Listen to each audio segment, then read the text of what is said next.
Je suis allé à l'école, moi, avec ce cinéaste, Mathieu Klink, originaire de la région. Tout à fait, d'Aylmer. D'Aylmer, et qui, là, se lance dans vraiment une toute autre aventure. Parce qu'il y avait déjà 2 films, mais là, on fait autre chose. Oui, on avait connu Hank and Mike, Greg et Gentillon, Tagayette, mais là, c'est une télénovela. En fait, c'est un téléroman espagnol qui va être présenté d'abord en salle et puis qui est lancé ce jeudi, donc au Belize. Alors, on connaît Mathieu, il voyage beaucoup. C'est un cinéaste errant, un peu, tu sais. Il a vécu au Nigeria, il a vécu au Vietnam. Maintenant, il est établi, donc, au Belize depuis 3 ans. Et puis, je l'ai rencontré tout à fait par hasard la semaine dernière. Il était au en Belize, visite. non? Non, pas au Belize, mais ici, il est en visite dans son patelin. Et en plein montage, donc, cette série, La Isla Bonita.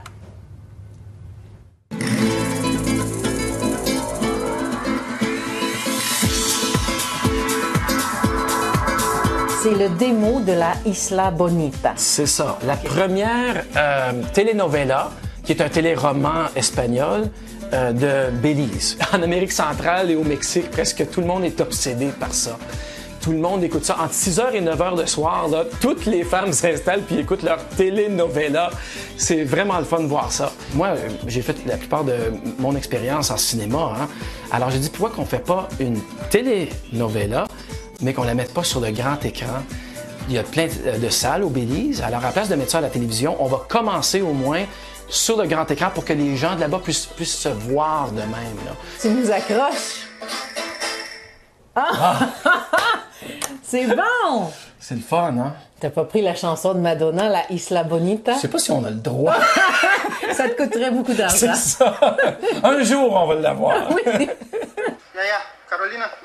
J'aime travailler avec des jeunes qui sont passionnés et qui feraient n'importe quoi pour arriver à un produit créatif.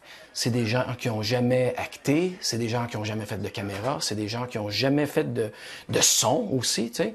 Alors, mes attentes n'étaient pas trop hautes, mais ça a donné quelque chose de très beau. On a 25 épisodes de planifiés pour la première série. Je suis un peu nerveux, là. Oui. Mais c'est ça aussi le plaisir. Hein? On s'est donné une date limite et puis on va le faire. En una isla caribeña llena de vida y belleza tropical, nace una historia de amor.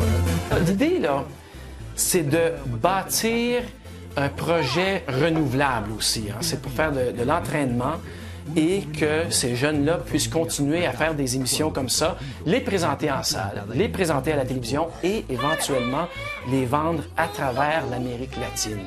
Moi, je veux pas juste faire ça et que ça passe et que ça finisse là.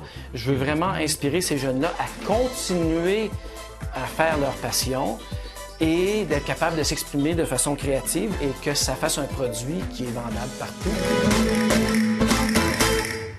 Mathieu parle de la passion des autres, mais il est aussi passionné lui-même. Alors, tapis rouge pour lui, jeudi soir au Belize, avec La Isla Bonita. Vraiment quelque chose. Merci de nous avoir fait découvrir ça, Julie. Vous l'avez reconnu? Oui, je l'ai reconnu. Il n'a pas beaucoup changé.